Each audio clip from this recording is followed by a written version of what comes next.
মুসলমান ভালো করে জানেন, এই জন্য আল্লাহর নবী সাল্লাল্লাহু আলাইহি ওয়াসাল্লাম বলেছেন, দেখো তোমরা যখন ঘুম থেকে উঠবা, হাত না ধোয়া পর্যন্ত পানির পাত্রে তোমরা হাত দিবা না। হাত ভালো করে সাবান দিয়ে ধুইতে হবে, কারণ পরিষ্কার এবং পবিত্রতার জন্য এই বিশ্বের মধ্যে সর্বশ্রেষ্ঠ মানব হলো মুহাম্মদ রাসূলুল্লাহ সাল্লাল্লাহু আলাইহি সাল্লাম। তিনি ছাড়া ভিন্ন কারো যদি নাম আসে, ওই ব্যক্তির অবশ্যই মূর্খ বলে গণ্য হবে।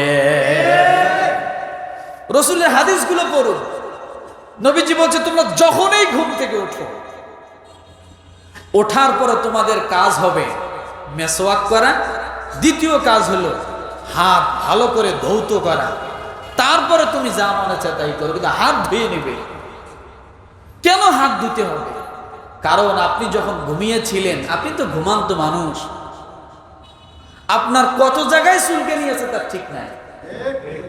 রাগ করবেন না, পায়ের চিপা, রানের চিপায় চুলকানি আছে না? আপনি ঘুমান্ত অবস্থায় যে কত জায়গায় খাওয়াইছেন, খাউজানি যে কত প্রকার, যারা খাউজানির মলম বেছে তাদের কাছে একবার মনোযোগ দিয়ে বসলে বোঝা যায় যে খাউজানি কত প্রকার আর কিভাবে খাউজানি। চুলকেতে চুলকেতে বেড়া ভাঙিয়ে ফেলছেন, খেতা ছিঁড়ে ফেলছেন।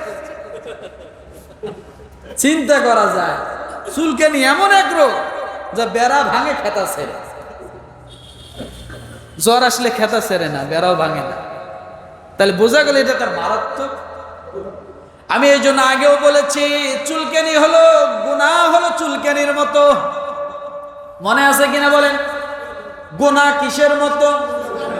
কারো যখন চুলকানি ওঠে, চুলকাইতে এত মজা পাওয়া যায়, এত মজা পাওয়া যায়। চুলকানির অনেক কিছু এখন আবিষ্কার হয়েছে, সেগুলো কিনে নিছে। চুলকাইলে মজা বেশি, কিন্তু পরে কি জলে বেশি। গুনাহ ওই রকম, গুনাহ করলে অনেক মজা পাওয়া যায়, কিন্তু গুনাহ করার পরে জ্বলবে বেশি। গুনাহ কিসের মতো? ঘুমাবেন না, গুনাহ কিসের মতো? চুলকালে যেমন মজা, গুনাহ করতেও চুলকানির শেষে যেমন জ্বলে, গুনার পরে কি জ্বলবে। তাহলে গুনাহ করা যাবে? ও মুসলমান ভালো করে বোঝেন, আল্লাহ নবী সাল্লাল্লাহু আলাইহি ওয়াসাল্লাম বলেছেন, তোমরা ঘুম থেকে ওঠার পরে তোমরা হাতগুলো ভালো করে সাবান দিয়ে ধৌত করো। ওই জামানায় সাবান ছিল না, কি করত? মাটির মধ্যে হাত ঘষতো। কিসের মধ্যে? মাটিতে হাত ঘষতো, এরপরে উযু করত। কেন? মাটি হলো পবিত্রতাকারী। মাটি কি কারী? পানি আর মাটি হলো পবিত্রতাকারী। যেখানে পানি নাই সেখানে মাটি পবিত্রতাকারী হয়, যেখানে পানি নাই সেখানে কে? মাটি। আল্লাহ তাআলা বিকল্প কত কিছু রাখছে। সুবহানাল্লাহ। ওয়া ইন কুনতুম জুনুবান ফাত্তাহহারু। তাইলে আমরা গোসল সম্পর্কে জানলাম। গোসল কয় প্রকার?